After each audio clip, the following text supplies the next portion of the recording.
Hey, this is Justin for breakintocre.com, and in today's video what we're going to do is talk about how you can actually recession-proof your career by building the right skill sets and the right networks no matter what's going on in the economy. So if you're trying to position yourself to keep your career going strong and even to advance your career even during the next recession, definitely stick around for this video.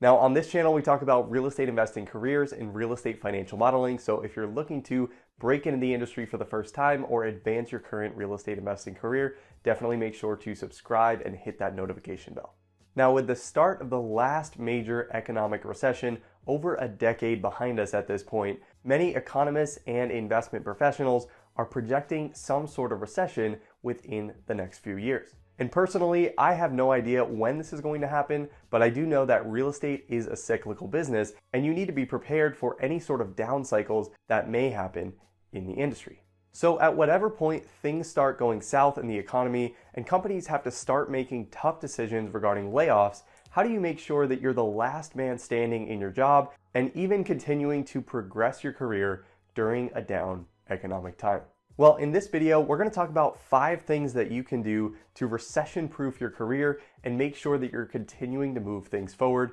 even when the real estate business as a whole is experiencing a down cycle. So let's start this off with number 1, and the biggest thing that you can do is focus on building your network. And by focusing on your network, what I don't mean is going to every single networking event and collecting business cards like it's your job. What I do mean is building real relationships with real people. Now, I've mentioned this before on this channel, but many of my closest friends are actually people that I met in the real estate investment industry. And if one of those people were to have lost their job for any reason, I would be a major advocate for their success and do everything I could to help them land on their feet and land another job that they wanted to land. So with that said, the more solid relationships and really solid friendships you can build within the industry is going to help you build some sort of a safety net in case things don't go as planned at the company that you're working for and you need to scramble and find a new job quickly. Now, the second big thing that you can do to prepare for the next down cycle is to build tenure at your company. So many companies operate on the LIFO or last in, first out model, meaning that the last person that they hired is oftentimes the first person to be let go during tough times and times of layoffs. So the last thing that you want to do is jump ship to a new, shinier company and then find out 3 months later that they no longer need your services because they are downsizing as a company. Chances are that companies are going to do everything that they can to keep someone who's been around for 3 or 5 or 7 years and has consistently proven themselves as a valuable asset to the company over time versus someone who's only been there for 3 to 6 months and maybe has a solid resume but hasn't proved themselves as a valuable member of the team. And as part of building tenure and being around for a longer period of time, an even bigger factor in keeping your job during a tough time is number 3 on this list, and that is to be indispensable. And what I mean by this is become so good and so valuable at your job that it would be really, really painful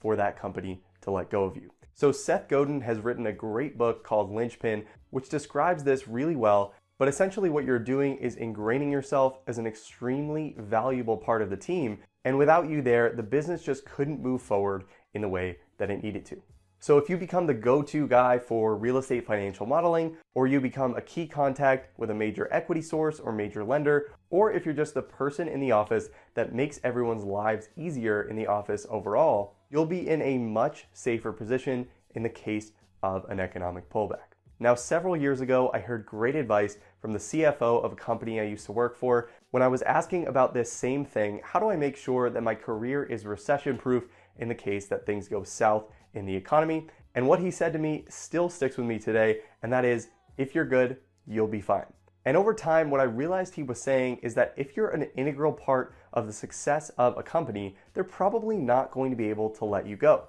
especially if they're downsizing and they need to keep their key people, but they want to continue to be in business and operate. They need to keep the people on the team that are going to be able to rebuild the company from scratch. And some of the most successful people that I know in the real estate investment industry today were the people who survived the layoffs in 2008 and 2009 and were able to rebuild entire departments or even entire companies around their leadership. So make sure that you're consistently adding value to your company and you're really a linchpin to the company's success overall. Now, number 4 is to make sure that the company that you're working for is well capitalized and also has a way of staying consistently profitable through recurring revenue. And what I mean by that is that if the company that you're working for right now funds operations through things like acquisition fees, where they're reliant on being able to raise additional capital and go out and buy deals at all times in order to keep the lights on to operate the business,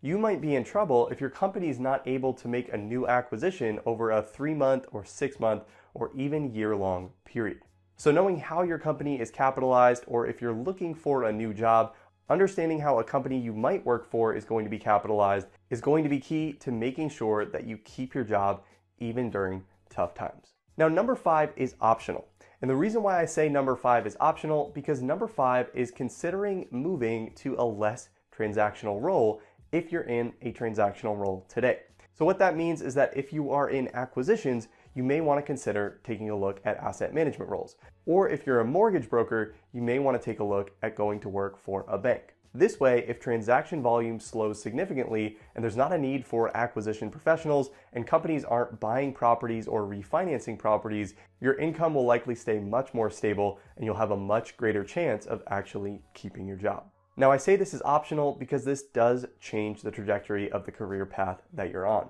And I'm not a huge fan of playing defense in your career, especially if you know what you want to be doing. That said, if your risk tolerance is low and you want to maximize your chances of keeping your job and keeping your income stable during some down times, moving to a less transactional role can definitely help your chances of sticking around during a round of layoffs. Now, if all else fails and none of these things work, you still get laid off and you can't find a job, are you completely out of luck? And my answer to that is absolutely not. If you happen to be laid off during a tough time and you want to start your own company, that could be a great time to actually go ahead and do that. In fact, some of the most successful real estate investment and private equity firms I know got their start in 2008 and 2009 when everything was falling apart and people were getting laid off left and right. So if you find yourself being laid off, you've wanted to try entrepreneurship for a while, and you have some experience under your belt, a recession could be a great runway for you to actually start a company and take advantage of lower pricing and better deals